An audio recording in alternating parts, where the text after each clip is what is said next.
I know October has no shortage of releases, but who am I not to carve out a few hours of my weekend to enjoy a quick video game? And I'm certainly not one to argue if that game just so happens to be all about watching a fox girl dance. The Fox's Way Home is a low barrier of entry game that probably doesn't need as in-depth of a review as I'm about to give it, but every game deserves to be critically analyzed in a way that only we at Noisy Pixel can provide. So, let's jump in.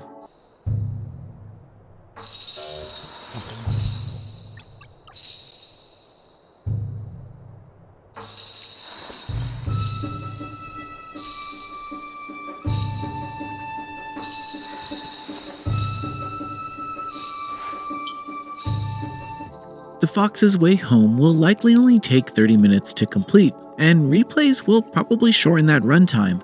The idea is that you're lost in a strange place when this fox shrine maiden offers to help you get home. The catch is that you'll need to memorize her dance and appearance and spot any differences in the performance consecutively across 8 rounds. There's also an option to suggest that there are no differences in the performance and that the fox girl is real. If you get it right, you move on to the next round. If you get it wrong, you have to start over. While the first round through is limited to the easiest of differences, it's not always clear what has changed. And while 8 in-game encyclopedia pages of differences are all cataloged as you discover them, most are just items shoved between the girl's breasts. I honestly wouldn't have minded if the developers used the player's gaze to their advantage a bit more by altering the movements in the dance itself so that players have to memorize the movements. Right now, the camera slides in cozily into the Shrine Maiden's personal space no matter how you control the insane camera. The result is kind of a letdown, considering most of the out-of-place items are all on full display within a second of the round beginning. You actually don't have to wait for the song to end or continue for very long before moving on. This means you'll hear the first 4 chords of the music play a lot. The game can be over rather quickly if you get lucky with a batch of easy to spot differences. Still, there's a higher difficulty to unlock if you want to test your skills, and there's some semblance of a surface level narrative that didn't need to be as involved as it is, but it's pretty much just supernatural lore.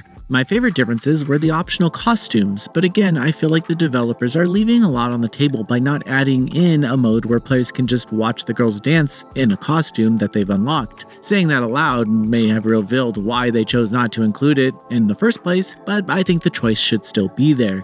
You know, in case I want to learn this cool dance. Graphically, The Fox's Way Home is decent.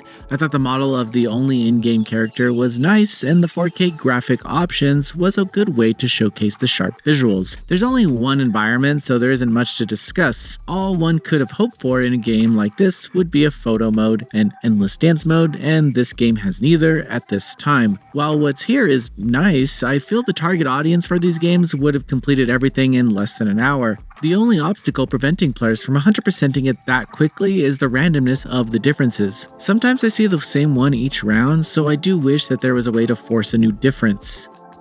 The Fox's Way Home is a decent dance experience. The low-stakes narrative and game loop remove the tension or frustration you may have with the spot the difference game, and the cute fox girl makes it more worthwhile. You'll know if this game is for you after a glance, but whether you're willing to pay full price now or wait for a sale is up to you.